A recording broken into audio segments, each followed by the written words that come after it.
مجمعی کردند مرغان جهان، آنچه بودند آشکارا و نهان.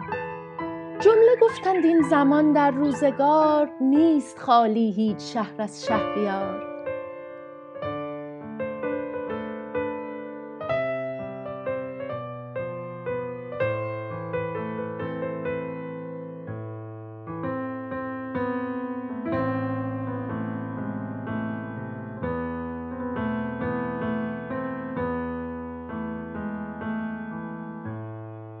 هدهد آشفته دل پر انتظار، در میان جمع آمد بیقرار.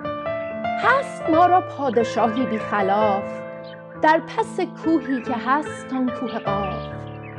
نام او سیمرغ سلطان طیور، او به ما نزدیک و ما زو دور دور.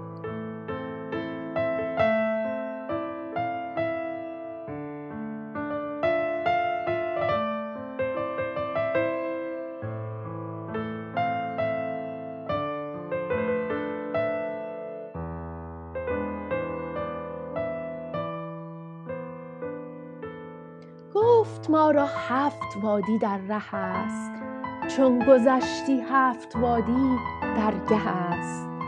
هر که اکنون از شما مرد رهید، سر به راه آرید و پا اندر نهید.